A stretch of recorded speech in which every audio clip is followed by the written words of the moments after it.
Hey everyone, this is Tony from Greasy Ranch Auto, and today we're working on a 2014 Chevy Equinox with a 2.4. Currently have it in for a check engine light with code P013, P014, both due to the solenoids on the camshaft. Over time, these solenoids tend to clog up, causing issues due to the wear and tear in your timing chain guides. Vehicle does currently have 160,000 miles, so I went ahead and recommended a timing job on this. We ended up getting a melling kit from part number Top K 1017, and then it doesn't include everything, so we had to separately order the valve cover gasket as well as the timing cover gasket, and then I went ahead and ordered the water pump sprocket as well. I also recommend replacing the water pump as well. Since you're already in there, just got to get customer approval on this one and get it replaced. To start off, you want to start off by disconnecting your battery. So you'll be able to take off the bolt up here as well as over here. And then it should just slide off so you could disconnect your negative terminal. And then after that, you want to go ahead and jack it up on the passenger side. Place it on a jack stand because you will have to remove your tire to get access on the side. Alright, so we got it jacked up. Went ahead and removed the tire as well. Also went ahead and disconnected the negative terminal. Next thing we want to do is take off the intake boot. It has a flat head over here on the intake. And then the flat head up here as well. And then this one right here, you just pull it off. And then you'll be removing this as well, being held down by 2 screws down here. And then to remove this connector, just pull the red tab slightly up. Once you hear it click, then it comes right off. All right, so we got the intake boot removed, as well as a air filter housing. Next thing you want to do is remove your cap so you can remove the cover. It'll just pop right off. And then you want to go ahead and down here and pop these tabs so you can remove this cover. That way you can remove your drive belt as well as your drive belt tensioner, which is pretty nice that you have an access hole right here to remove.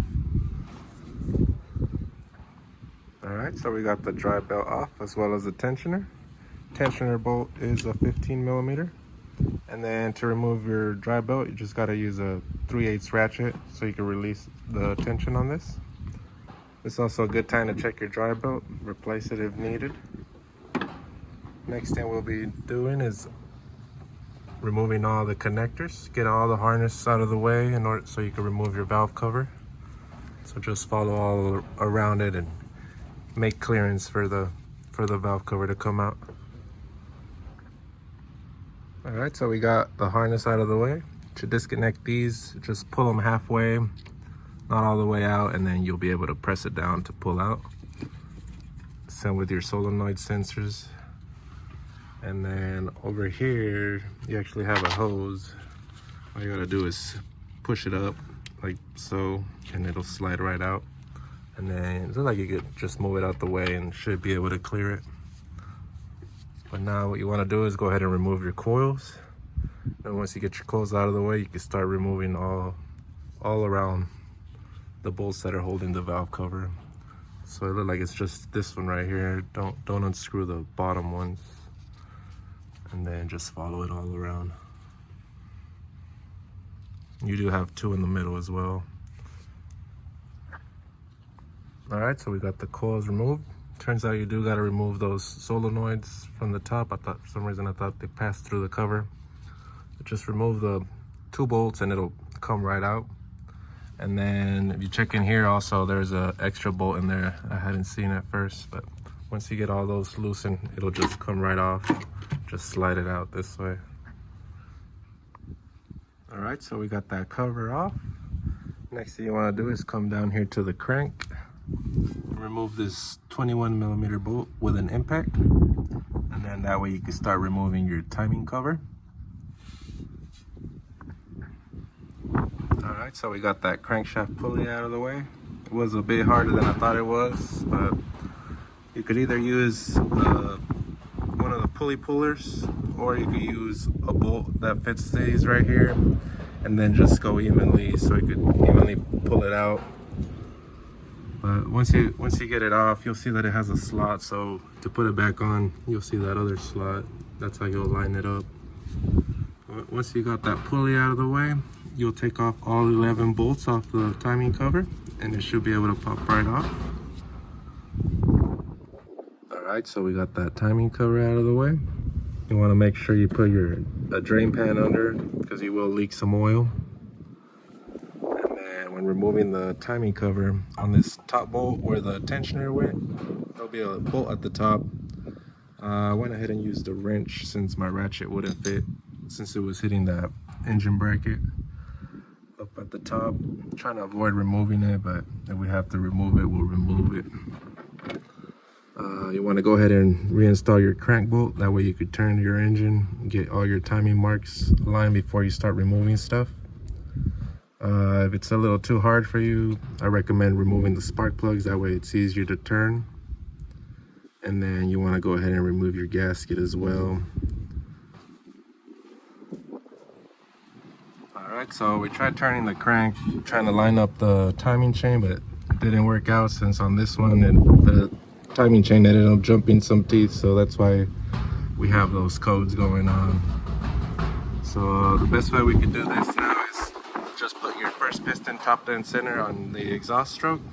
I have two methods you could do that. You could either use an inspection scope camera, so you can see it till you see it hit the top, and then you can check on your cams when it's on the exhaust stroke.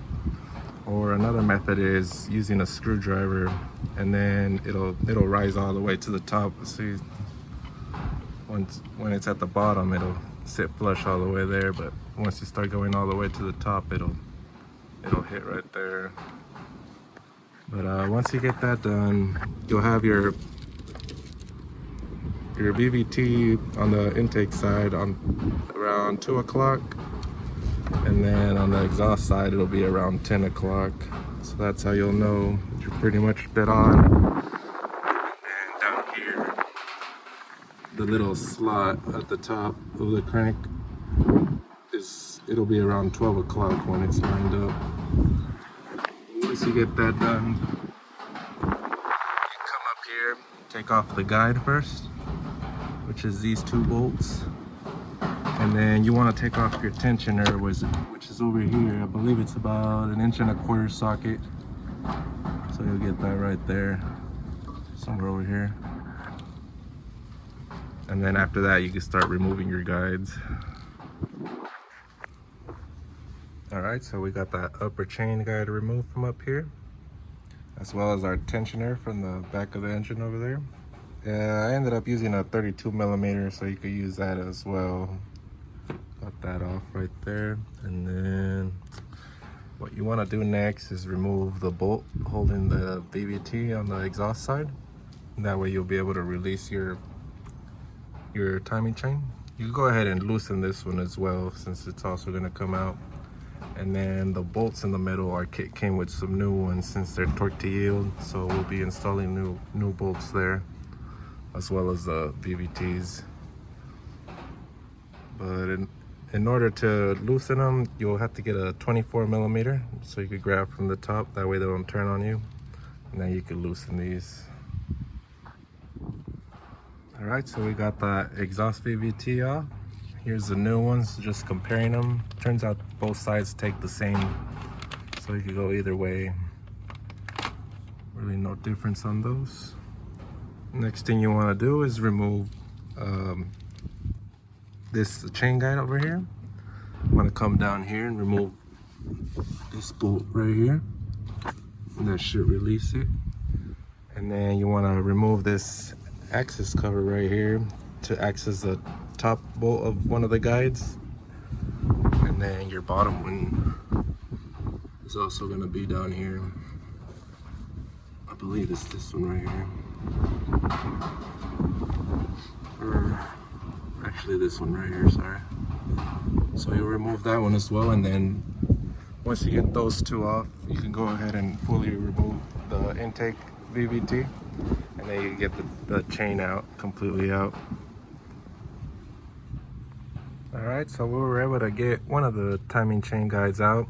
When you loosen that bottom bolt, just take it out from the top, it'll slide right out.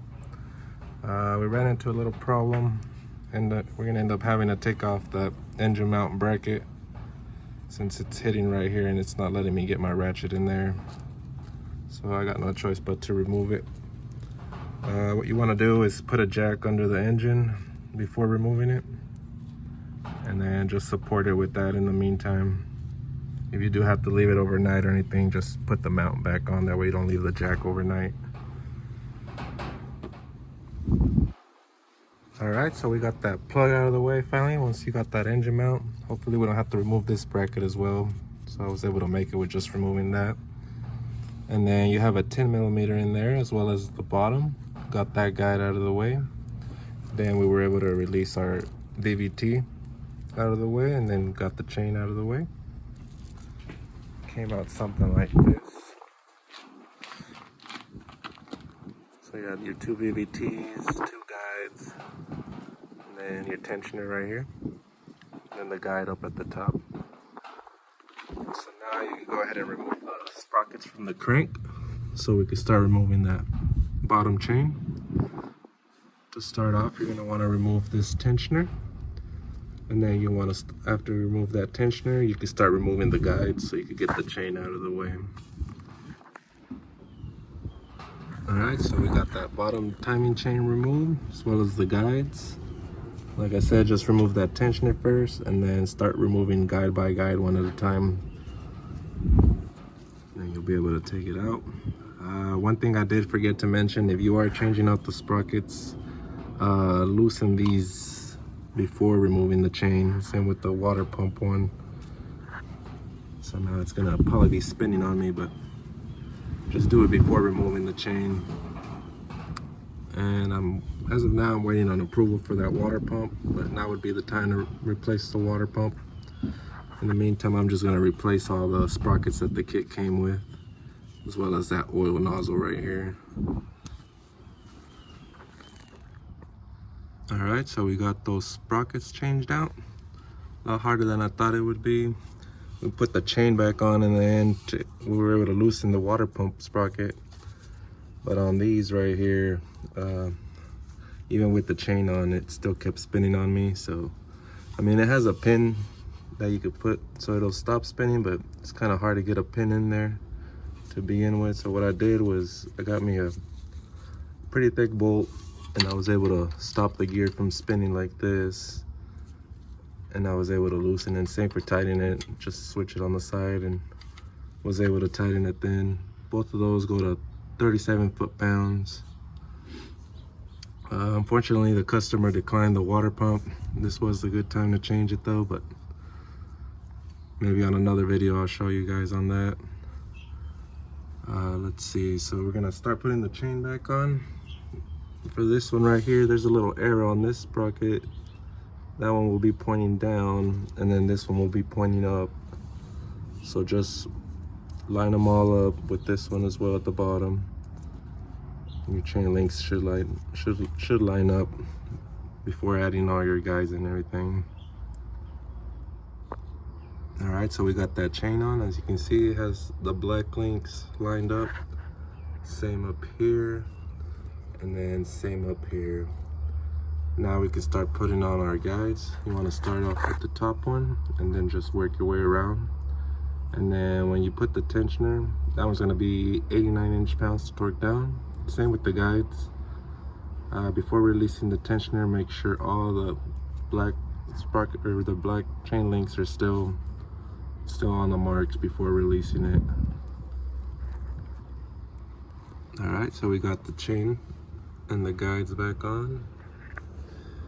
As you can see, they're on the black chain link before releasing that tensioner. And then, like I said, these are all 89 inch-pounds. Don't do foot-pounds because you will break them. And then once we release it, you'll be able to tighten these down on the water pump, which are also 89 inch-pounds.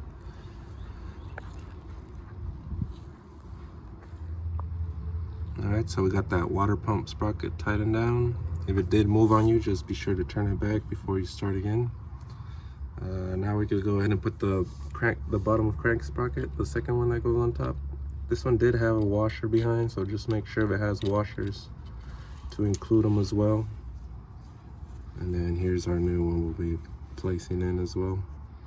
And once you get that in there, you'll be going up at the top with one of the VVTs, just one side with the chain. And you could just lower the chain from up top, have it hanging, getting it all ready. Alright, so we got that bottom crank sprocket reinstalled. It's a little hard to get on there. Just add a little bit of oil and then use a socket and an extension and lightly tap it in there. And then up here we got that new VVT lined up with one of the links, and then that's how you want to run your chain down there. There's a little piece sticking out that you have to go around a bit, but once you get it settled in there, you want to line up that tab with your cam notch right there, and it'll sit flush on the cam. That's how you'll know it's on there. And then you want to just hand tighten your new bolt on there.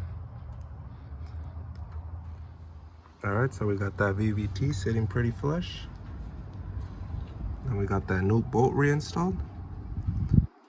Next thing you want to do is reinstall your chain guide on your left side before reinstalling your exhaust VVT.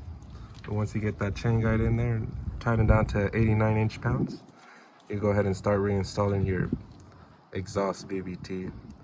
You might have to turn it a bit with a 24mm wrench in order to line it up properly. Alright, so we had that left chain guide reinstalled, and then we have the exhaust VVT reinstalled. Like I said, you do have to move it a bit with the wrench in order to line it up. And then you'll go down here and reinstall that other chain guide. Our crank did move a little bit, but as long as your points are still matching up right now, don't worry about that until we get before we release the tensioner. So just get that chain guide back on and it should still be all in line.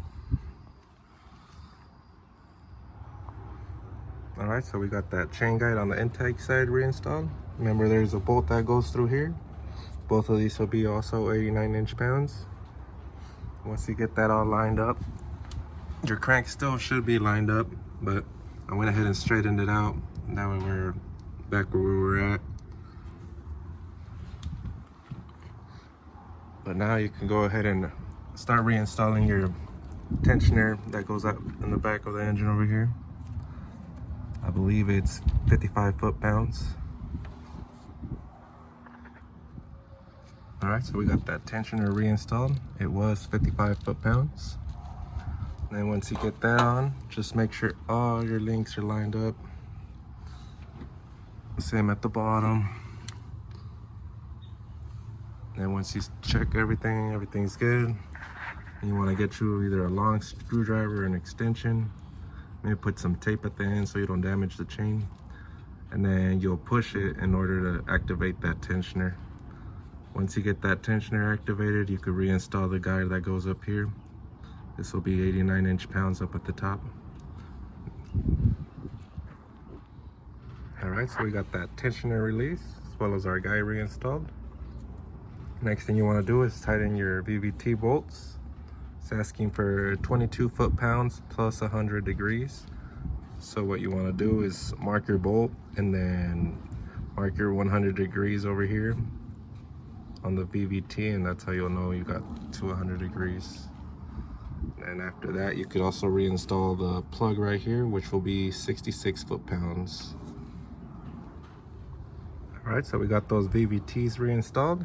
When reinstalling the plug on the timing kit, the plug that comes with this ends up being long enough for where you don't need that bolt on the chain guide. So I'm gonna try removing it. Hopefully my chain doesn't move. If you do run into this, just be sure your chain doesn't move once you're all done. Just double check your points are all where they need to be. Alrighty, so we got that plug reinstalled, 66 foot-pounds. I don't think I had ever seen one like that, but ended up working out.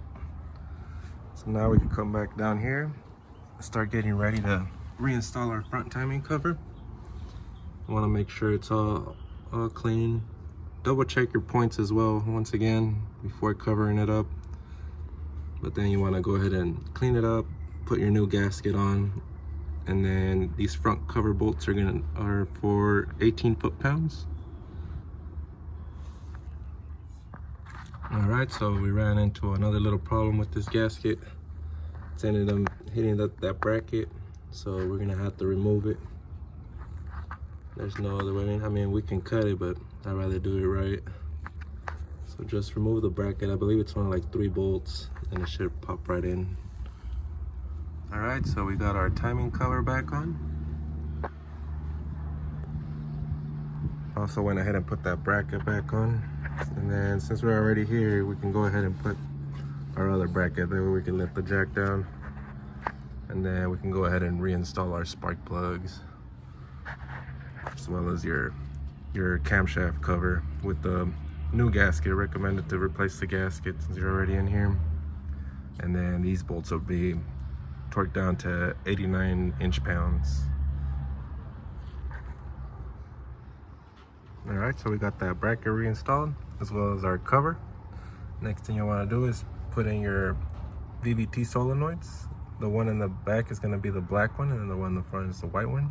And then you can also go ahead and reinstall your ignition coils and plug everything back in. All right, so we got our solenoids and our coils reinstalled, as well as plugged back in. Next thing you want to do is come down here and reinstall your dry belt tensioner. That one's gonna go for 33 foot-pounds. And then you want to reinstall your harmonic balancer. You want to make sure you use a new bolt on this one. And it's going to be torqued down to 111 foot-pounds, and then additional 100 degrees after that. So just mark it same way as you did the VVTs. Just mark it in for 100 degrees. And then you can reinstall your drive belt. All right, so we got the tensioner reinstalled. We got the pulley reinstalled. I did just hit it with the impact since the engine starts turning if you try to torque it down. So, I mean, it'll be good enough with just hitting it with the impact. And then I reinstalled the dry belt. It's pretty straightforward the way it's routed. And then that would be a good time to change your oil if you're planning on changing it. After that, we come up here. You can reinstall your air filter housing, and then as well as your air box. All right, so we got that air box reinstalled. One thing I did forget to mention was the engine cover, so install that before installing the air tube.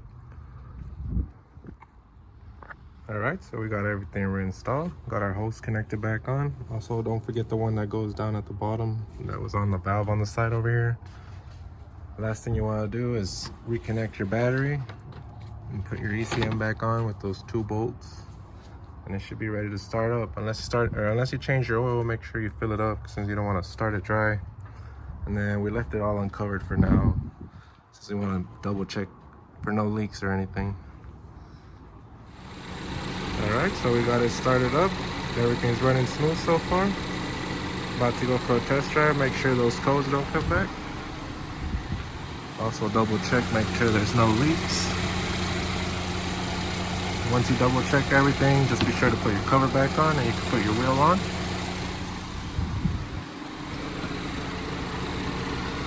Other than that, I believe that's it. If you like this video, please like and subscribe. Thank you, and have a great one.